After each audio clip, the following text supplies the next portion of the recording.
अनुपम कथा कार्तिक होती है संपन्न। इसको पढ़ने से श्री हरि होते हैं प्रसन्न। राधे राधे दोस्तों, स्वागत है आपका हमारे यूट्यूब चैनल में। आज की इस वीडियो में हम कार्तिक मास की कथा अध्याय 35 का पाठ करेंगे। तो आइए पाठ शुरू करते हैं। इतनी कथा सुनकर सभी ऋषि सूत जी से बोले, हे सूत जी, अब आप हमें तुलसी विवाह की विधि बताइए। सूत जी बोले, कार्तिक शुक्ल नवमी को द्वापर युग का प्रारंभ हुआ था, अतः यह तिथि दान और उपवास में क्रमशः पूर्वाह व्यापिनी तथा परहा व्यापिनी हो तो ग्रह है। इस तिथि को नवमी से एकादशी तक मनुष्य शास्त्रोक्त विधि से तुलसी के विवाह का उत्सव करे तो उसे कन्यादान का फल प्राप्त होता है। पूर्व काल में कनक की पुत्री किशोरी ने एकादशी तिथि में संध्या के समय तुलसी की वैवाहिक विधि संपन्न की। इससे वह किशोरी वैधव्य दोष से मुक्त हो गई। अब मैं उसकी विधि बतलाता हूँ।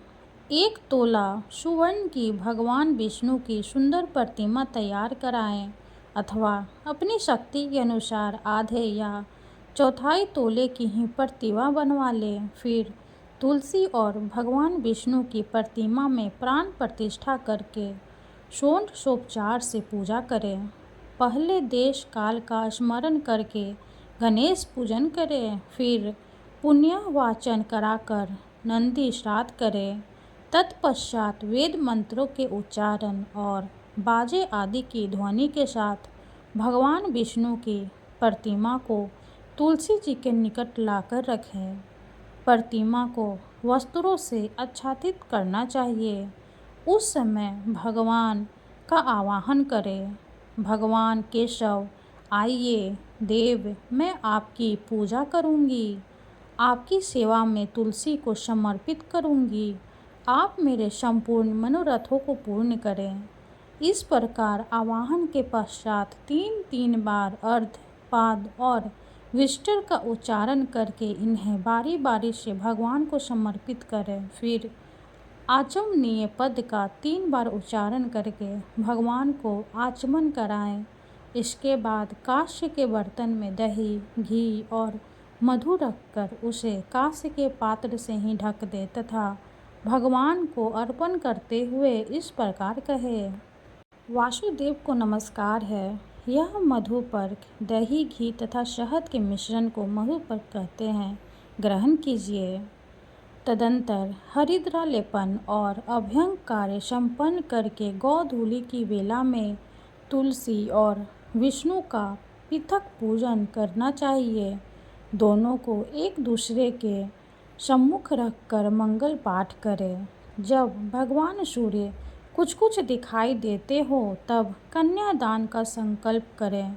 अपने गोत्र और प्रवर का उच्चारण करके आदि की 3 पीढ़ियों का भी अवतरण करें। तत्पश्चात भगवान से इस प्रकार कहे, आदि मध्य और अंत से रहित त्रिभुवन प्रतिपालन परमेश्वर, इस तुलसी दल को आप विवाह की विधि से ग्रहण करें। यह पार्वती के बीच से प्रकट हुई है, वृंदा की भस्म में स्थित रही है तथा आदि मध्य और अंत से शून्य है। आपको तुलसी बहुत ही प्रिय है, अतः इसे मैं आपकी सेवा में अर्पित करता हूँ। मैंने जल के घरों से सींचकर और अन्य प्रकार की सेवाएं करके अपनी पुत्री की भांति इसे पाला, पोसा और बढ़ाया है। आपकी प्रिय तुलसी मैं आपको दे रही हूँ, प्रभु आप इसे ग्रहण करें। इस प्रकार तुलसी का दान करके फिर उन दोनों अर्थात तुलसी और भगवान विष्णु की पूजा करें।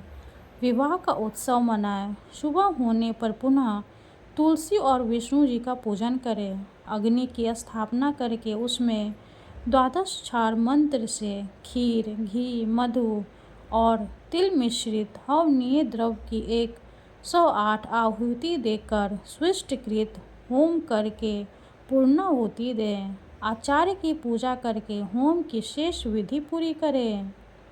उसके बाद भगवान से इस प्रकार प्रार्थना करें, हे प्रभु आपकी प्रसन्नता के लिए मैंने यह व्रत किया है।